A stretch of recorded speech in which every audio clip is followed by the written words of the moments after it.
So it should be time to start our webinar. So far we have 31, 32 users. We have some 50, 55 people registered for the webinar, so maybe some people will join us in a few minutes. But of course, thanks everybody to join us today. You're invited to share your camera just so I feel that I'm talking with other people, or you can leave it off. That's completely okay. For your information, the webinar is being recorded, and I will share this later in social media. So let's give it a go. What's going to be today's agenda? We're going to have some first 40-45 minutes. It's going to be more of a class, of a lecture, something like that. And at the end, we're going to have some 15 minutes for open questions and discussions. And today, we're going to focus on answering basically three main questions related to circular economy and business model innovation. Why, what, and how. So first, we're going to look a little bit about what are the challenges that we're having today as an economy and society, and why we should move towards a circular economy, and within this, which one is the business case for the circular economy. Later, we're going to look at a bit more in depth, after briefly coming into the circular economy concept, which we're going to describe the 8 types of circular economy business models, which is how firms are today putting the circular economy within their companies. And finally, we're going to talk about the how, like how can companies come up with these circular business models. And my proposal here is to use design thinking as a method, and I have prepared some workshops on design thinking for circular economy business model innovation. And so I will open an open invitation for companies to join this. So anybody that's interested can just write me, and I will offer a series of free workshops on design thinking for circular economy. So first of all, hello, this is me. I'm Tomas Santamaria. I come from Chile. I did a bachelor in business management and economics, did a master in sustainability in the UK, University of Leeds. And after a few years of working experience in different industries, works related to sustainability and supply chain management, I started my PhD here at University of Graz, where I'm a merit requesting fellow. And I'm focusing my research on business strategies and innovation for the circular economy. And last but not least, I'm a father of 2. I'm another lover and an innovation enthusiast. So that's on me, and I will be pleased to hear about you. So because we are a lot of people, I would like you guys to go to the chat that's on the left of the screen and just quickly type in country and industry that you're coming from, so we can take a sense of who are the participants today. So I give you a couple of minutes, so get to know each other before we move forward.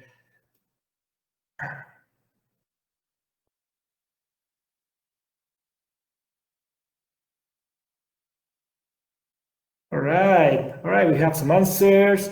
People coming from Chile, from Austria, Netherlands, Bangladesh, Chile and Canada, also from Graz, here in Austria. All right, this is nice to see that people is coming from different places and different industries, from the innovation and design industry, from the academy, architecture, automotive industry, engineering, waste management, well, clean tech, metrology. All right, I like this mix of people. I like to see how different industries and origins are all interested in the circular economy. Look at this, fintech, automotive industry again. All right, this is very good.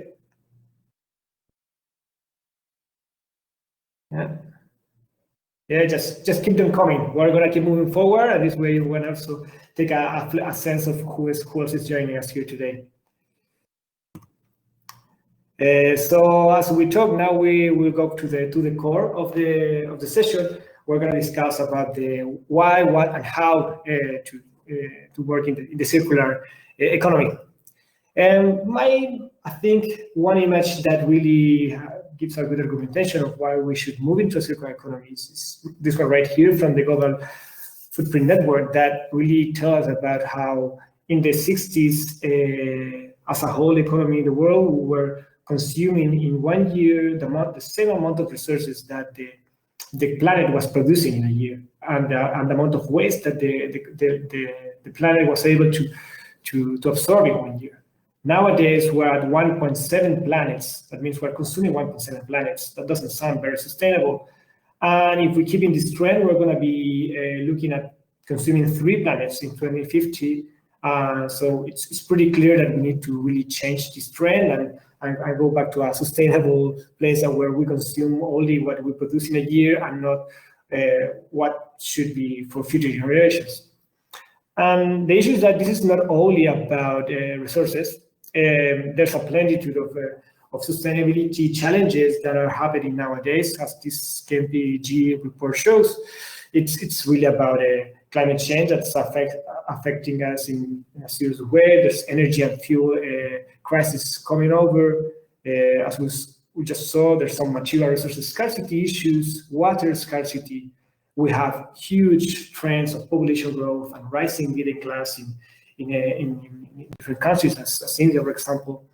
A big trend in urbanization, issues with food security, a big decline in ecosystems and biodiversity, which is a huge issue related to deforestation. So what does all these crazy issues mean for companies in concrete terms? It's about price increases and volatility, about new regulations coming in place every year, mostly related to environmental management and corporate responsibility, physical and weather changes, which brings a lot of huge risks. And very importantly, there's huge changes in the preferences of consumers towards more responsible companies and in different aspects. And of course, some resource constraints on production. If to this we add what we're having today, this huge health emergency, where that has only shown the risk of the current supply chain, how its weakness. So we really need to change this. And it's in this context that the circular economy as a concept has really gained traction. It's a concept that is not new. It started from the 60s and it's building on other fields of knowledge. But basically nowadays, circular economy could be really briefly summarized into these 3 principles that you see here on the left. It's about designing out waste and pollution, keeping products and materials in use within the economy at their highest value form, and also about regenerating natural systems. So the circular economy is usually portrayed against a linear economy, which is kind of like the predominant economy in the system. In the economy, it's really a take, make, waste economy. And right now we are transiting through a recycling economy. So the goal is to move to a circular economy where we stop structuring resources, stop producing waste, and bring back to Earth what should be in the Earth. And how are companies doing this, and also users, consumers, is really applying different kinds of circular strategies. There are many of them, but this is a nice frame that puts them all together. It's about refusing, reducing, reselling, repairing, refurbishing, remanufacturing, repurposing, recycling, recovering, or remining. I'm not gonna go in depth here. This is just so you get an overview of the different ideas that are within the circular economy. But the way companies nowadays are putting this into practice is really through the circular economy business models, which is the main topic today. I'm gonna go a little bit more in depth in this soon in a few slides, but this is just so you get a teaser of what's coming. So don't worry if you don't read them all. But the key thing that I want to transmit is that why companies are moving for a circular economy is not really about this huge risk that we were talking before. It's also about the business opportunities, the big business case there is for the circular economy. Because it has been shown that it's really allowing companies to enter new markets, to reduce costs. It's a lot about resource efficiency, to reduce risk and future-proof the business, as we saw in the beginning, trigger innovation, attract and retain talent. students nowadays are really asking for employers to be responsible and attractive, and this circular economy really shows that. Of course, deliver great customer value and at the same time aligning with public expectations, which is also a huge pressure for companies nowadays. And just briefly to mention some of the benefits that are different studies are shown. They're talking about that the circular economy could bring 1.8 trillion of value per year only in Europe, so this is huge. Could create 6 million new jobs in the coming years, and could potentially reduce 45% of CO2 emissions of products of goods and management of land. So the impacts are really triple bottom line. It's social, economic, and environmental, and so the opportunity is huge. But the problem is that the world nowadays is only 8% circular. This depends on how you measure, but this was a nice report, a very new one from Circular Economy. So the opportunity is huge for companies, governments, consumers. Well, this webinar is focused for companies, however. So yeah, this all seems very interesting, but how do we start to innovate for the circular economy if you're a company? Well, companies usually innovate in constant process innovation. Sometimes they innovate through products or new services, and not very often they innovate through business models. But the farther you move on this table I have here on the right is the more value you really bring to business and the more value you can bring to society. These are more radical ways of innovation, more complex to do, but it's what we really need if we want to move faster for a more sustainable and circular economy. So I'm putting here my proposal to work on, which is about business model innovation, and not any kind, but circular business model innovation. But before we look more into that, it's useful to briefly stop about the concept of the business model. So what is a business model, a circular business model? So the business model is really about the underlying logic of a company, of a firm. Sometimes it's just implicit, it's not even explicit.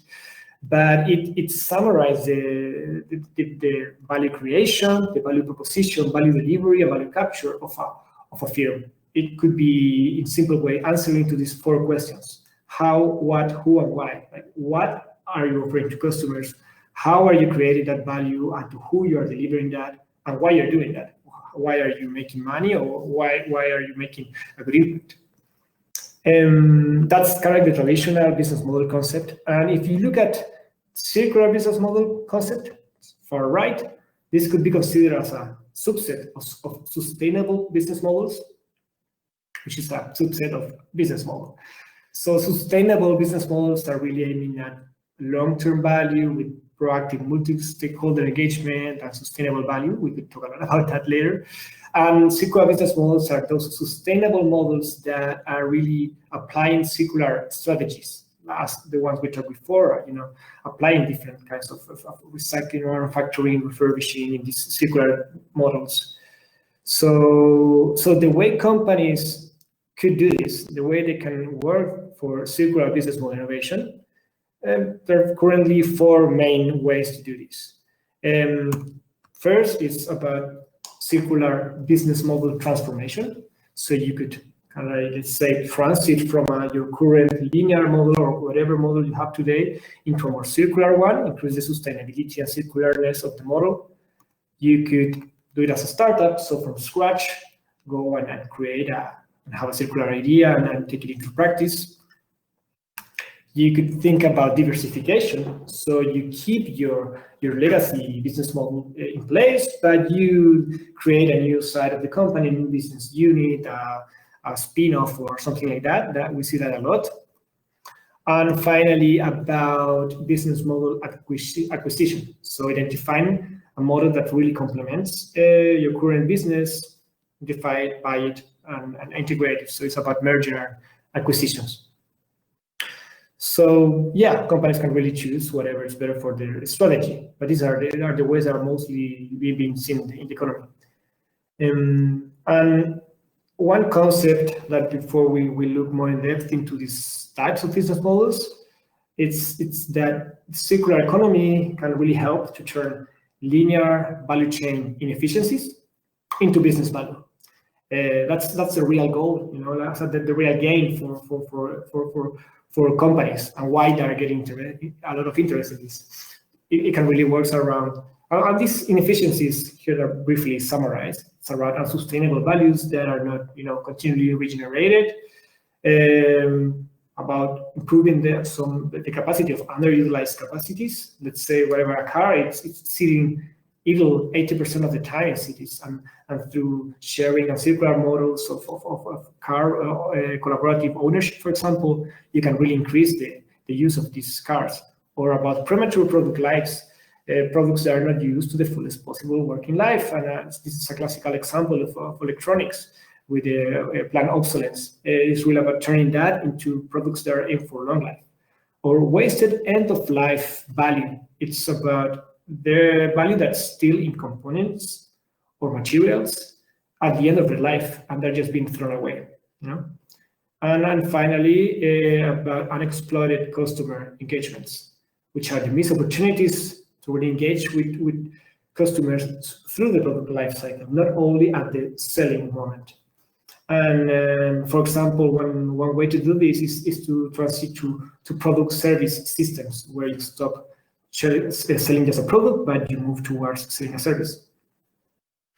So let's look at how these circular business model ideas are really trying to do this, to transform its inefficiencies. So as I said, we have this proposal of 8 types of circular economy business models. This is my proposition based on previous literature that I'm basically combining because I saw that there was a need for a more simple and easy to communicate way of the circular business models, and also comprehensive.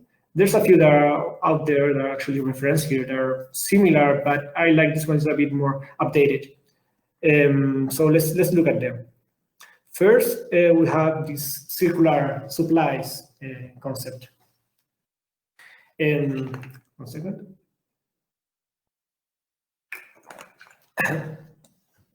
So circular supplies refer to those business models where the core of the operation is really about being supplied by recycled or recyclable technical materials or recovered components.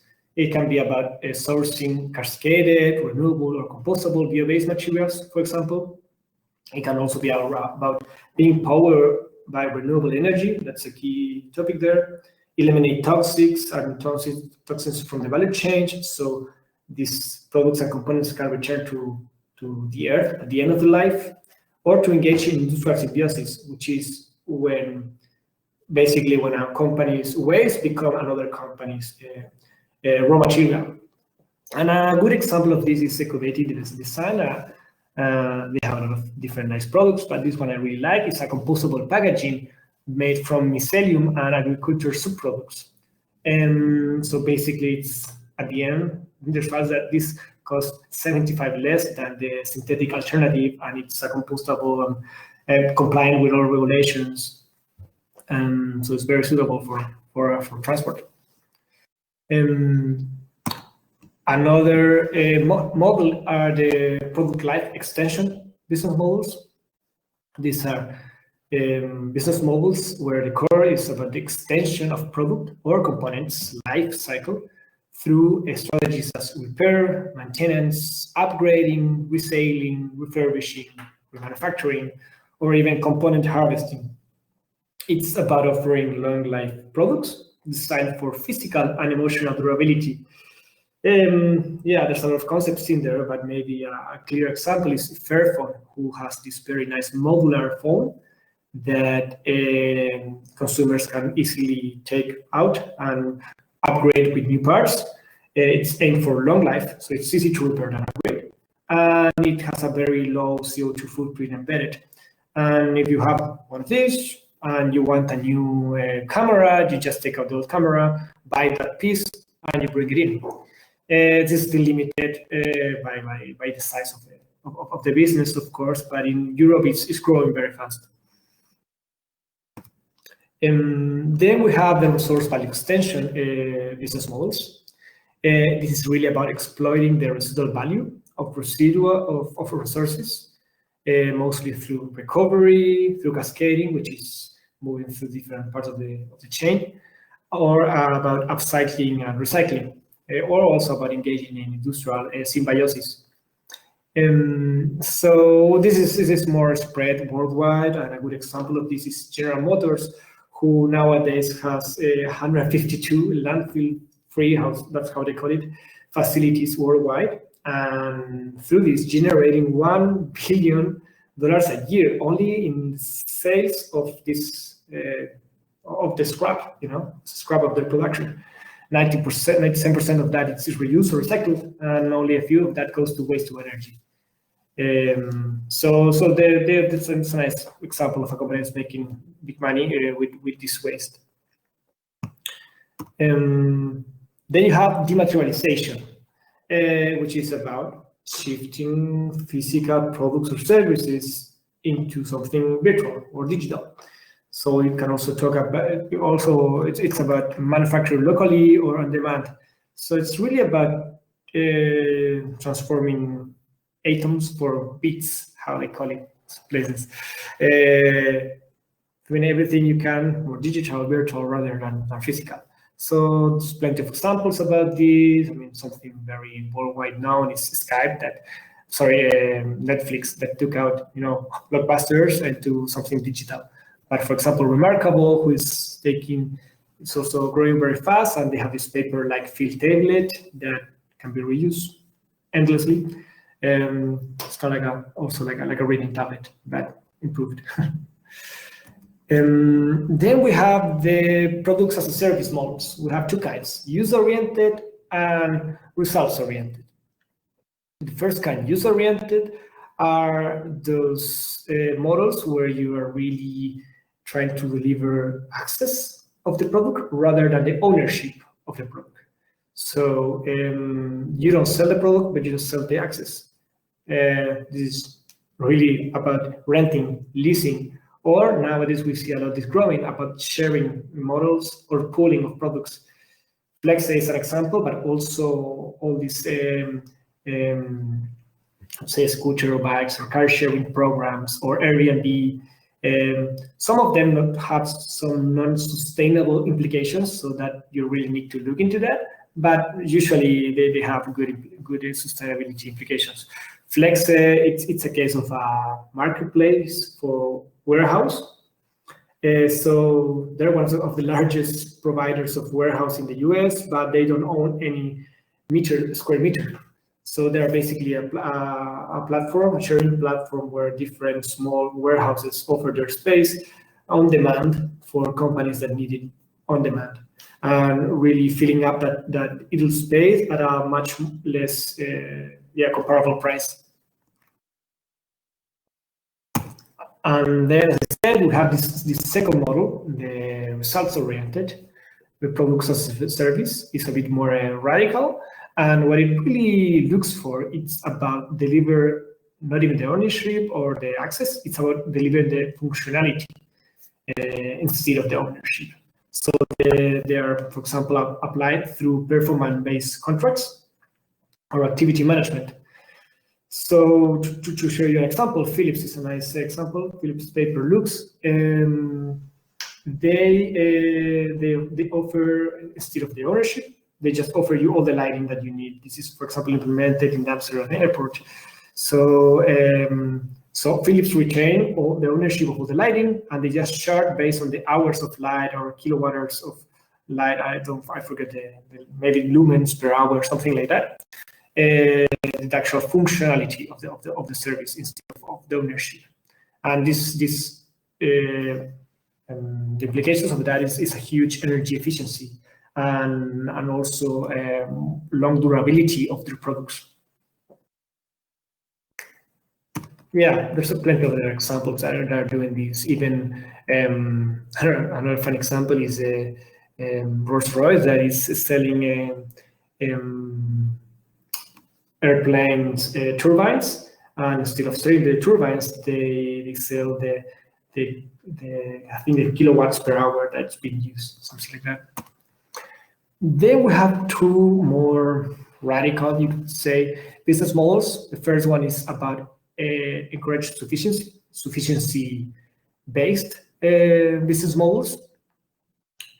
And this is about encouraging customers. I mean, the end line is about encouraging customers to moderate their consumption, which doesn't sound very logical at first, through durability, upgradability, good service, warranties, repairability, and a non-consumerist marketing approach, which is not what we see traditionally, but it's working very well for some companies. So, for example, Patagonia is a good example. They have repeatedly encouraged their customers to not buy something they don't need, to repair it if it's broken, to reuse it, or to recycle their long-lasting apparel.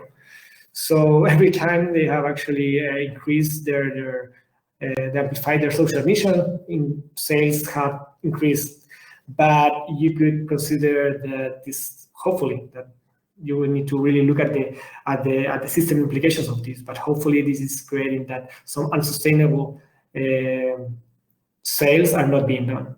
So you really need to look at the system implications for it to be really sustainable. But what they're really doing is great. They're providing long-term relationships to their customers, focusing on something of quality. And you have other models related to this that are really not focusing only on a premium, but other ways that are very ingenious out there. We've also discussed this. And then the last one that I really like are those business models that have a regeneration at their core. So we call it regenerative models. So are those models that are aiming to restore or improve the delivery of biological ecosystem services, not only about diminishing their impact, but also bringing something good. Most of the time they do this by finding a profitable way to solve an environmental issue, and through that offering a net positive environmental impact. It can also be related to return of recovered bioresources to the biosphere, so you can help to regenerate the ecosystem by this at the end of life, for example, of products that are bio-based, and to eliminate toxins from the value chain, which is what you need to do if you want to reintegrate to the planet. And of course, be powered by renewable energy. So, for example, Interface, the carpet manufacturer, they have this carbon. So they have this carpet line that is net carbon positive, which means that through their value chain, to whole the production system, they absorb more carbon than they emit. So there's good incentives to really sell more, you would say. Another nice examples are found in regenerative agriculture practices, which are per se regenerative, are those practices that really improve the quality of the soil through their development. We see that a lot in different parts of the world, but still not very scaled. Or, for example, something like Burio, which is a company that what they do is they give incentives to fishermen to collect lost fishing nets that are just flowing in the sea. And they collect those fishing nets, they granulate that plastic, and they use it to create new products. So that we're solving an environmental big challenge into a very nice, profitable proposition. So just for the sake of time, I'm going to continue. And just to mention that for the workshops I'm doing, I have kind of like transformed these 8 models into cards that are summarizing the models so they can be used for ideation activities. But this is just a mention. And let's move to the last part. So this sounds good, but how can business model innovation, which is a rather complex process, be facilitated, particularly for companies that don't have this integrated into their current innovation processes? Well, my proposal here is to work through design thinking. Design thinking, it's a methodology, even an ideology, you could say, that really uses the designer thinking and tools and creativity to solve complex issues. It's portrayed in different ways, but it's usually explained as iterative phases where you go from the problem to the solution and then to the execution. As I said, there are different propositions, but this is one I really like, that really talks about 6 different phases of diverging and converging of ideas that go first to the understanding of the problem, and then defining which part of the problem you're going to focus on, then ideating some solution for that. And once you have many ideas, you're going to prioritize and decide one solution. That solution, you're going to prototype it in a very lean way and take it to the market or to anywhere you need to test, to take it to test it, so you can narrow it down and show that to get some early feedback before you keep working on it. So this is usually done in iterative ways, in short time usually, and you can take parts of the design thinking, or you can take the whole process. And something that I really like about design thinking is that it really looks through the process at 3 aspects. Really try to look about desirability, feasibility, and viability. And if you merge this with this sustainability or circular economy thinking, you have these 4 aspects. So desirability, it's about creating something, an innovation that the market needs, that the consumer needs, that you're solving a customer problem. Feasibility is about creating something that is feasible for you, that your operation and your capacity is able to do, or you ideate a way to do it. Viability is about economic viability, basically, and sustainability about having positive environmental or social impact. So if you find a way to put this forward, you have this amazing sweet spot for sustainable innovation. And this is something you can really work through when you're doing design thinking, reflecting on these 4 aspects, which is really what you try to do when you do some business model innovation, actually. So my own version of this design thinking process and transform into the workshops I want to implement now in companies, it's right here.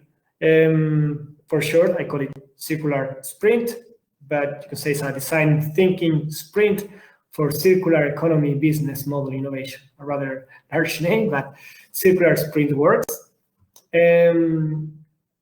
It's about, again, moving from problem to solution to execution in these 6 phases, but I also add 2 phases at the beginning. This is a workshop that, as I said, I'm offering for companies, hopefully ones that are listening through here, to be implemented. The way I have this program is through 2 days or 3 days of intense workshop in works of 3 to 7 people. And I have different activities planned for each of these stages. All this workshop is now completely performed online due to current COVID situation. This is supported by a nice platform called Miro. So let me just briefly mention some of the activities so you get an idea, a sense of what we would do in these workshops. And this is also nice if you guys want to do something like this in your companies. Maybe you get some inspiration, as I see a lot of people that are also consultants or work on innovation. So just very quickly, I'm not gonna go in depth into the activities, but first we start with a problem framing session 1 or 2 weeks before the actual series of workshops, where we sit down together and we plan the workshop, basically narrowing down what's going to be the scope and the challenge that we're going to be dealing with, and also assessing the current level of circularity development in the company. And then we go into the workshops. So first we start with an inspiring session, you would say. It's about really having a common language around circular economy, and then a first activity about co-creating a vision. So it's a vision co-creation activity within the team. Once we have that motivation, that's going to guide us through the days and the workshop, and hopefully maybe it could impact your sustainability strategy. we're going first to understand the current situation and the current challenges.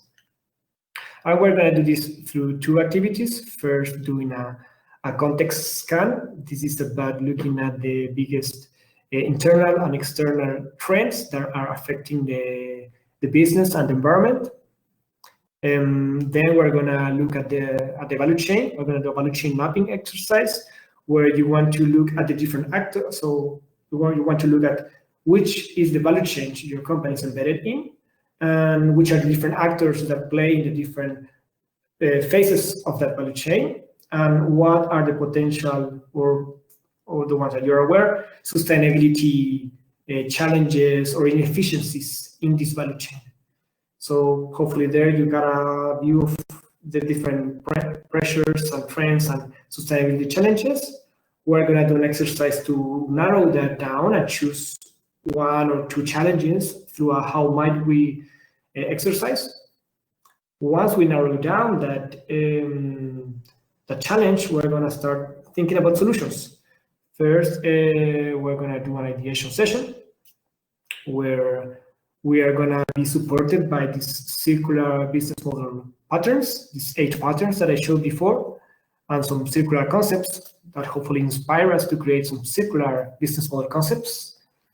Hopefully we create a lot of ideas, and then we need to choose the one or a combination of the ones that we want to prototype. For that, we're going to do a quick sustainability scan, where we're going to quickly check the aspects of sustainability, desirability, profitability, and social viability, and yeah, the 4 aspects of design thinking.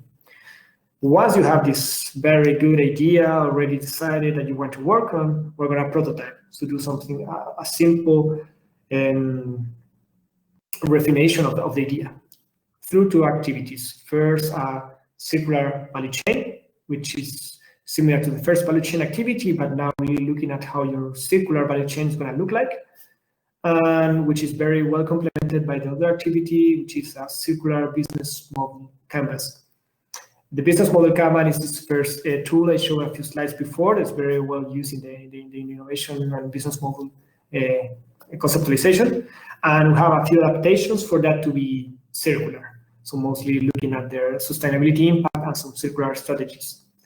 Once you have this more refined idea, we're going to move to the testing phase so you can get some quick feedback from hopefully from users or from part of the value network that are critical.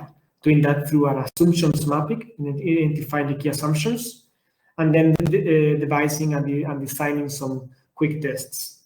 That's until where my workshop ends. This is hopefully done in 2 or 3 days. Hopefully they are all done within a week. And the idea is that you get this, as a company, get the sense to go through the whole process. You get trained on all these tools that you can keep applying. And hopefully through the whole process, we identify some very nice ideas, some nice experiments that you will then apply for yourself, or I can assist somehow in that part. But that's until where my workshop ends. So it's really about the early stage development of these circular business model concepts. So yeah, I'm gonna go 4 more minutes before we go into questions. Yeah. So as I said, the idea is that to do these workshops completely digital. This is done, for example, through this platform, the Big Blue Button, in combination with Miro, which is a very nice online collaborative platform. Is basically a huge whiteboard where now a lot of people can collaborate at the same time. So it works very well. This is an image from a recent workshop I facilitated within the Cresting project, and we ended up with we have some 40 people, and we ended up with 5 very nice refined ideas. So it was a really cool experience. And for who is this really aimed for? So a firm interested in exploring the circular economy and developing a circular business model, maybe from scratch, or maybe some idea they have, or a firm that already has a circular business model concept in place and wants to refine it. So as I said, really helping to take these ideas further and to test it and promote it and push it forward so we can take these circular business models out into the market. What's required from you if you would like to participate as a company? Ideally, this is done in multidisciplinary teams, hopefully from the company, maybe from some partners. We will need to discuss that. Something between 3 to 7 participants. And the real commitment here is time. As I said, there's first a pre-workshop, it's only 1 hour. But then the actual workshop, it can be 2 half days or 1 half day. And then the second workshop, 1 half day. And I will be collecting information because this is part of my research. But of course, I can sign non-disclosure agreements about sensitive data. But just be aware that I will be collecting this to improve and refine my processes and later produce some literature work on this. And as I said from the beginning, this is free, no costs. So yeah, feel free to join.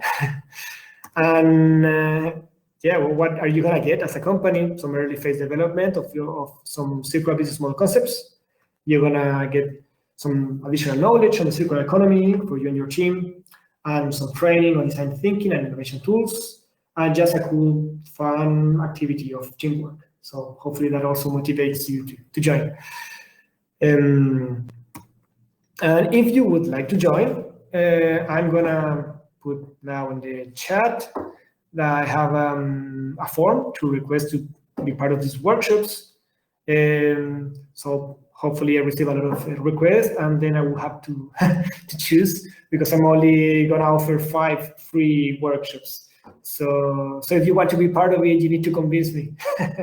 I mean, my goal is to have different kinds of firms, different sizes, different industries being part of this sample.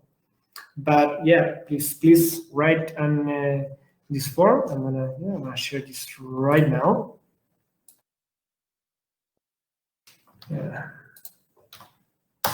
Yeah, right there. It's on the chat. But I will also share this with all the people that pre-registered to the webinar. So I will share that closing email. If I already have the recording, I can share the recording. If not, I will share that later, but I can share the request form.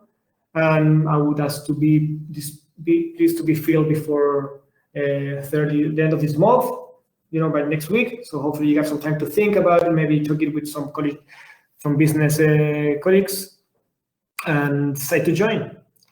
I have some references that I've been using here. And now the floor is open for questions. We still have 15 minutes. Somehow I managed the time very well. So happy that 37 people still here in the workshop, so in the webinar. Hopefully it wasn't too boring or too fast. I think it was a lot of concepts in a very short time. So if anybody has a question, write it, or you can just raise your hand. You can do that just by clicking your icon on the left side of the chat, or just unmute your phone and speak up. Yeah.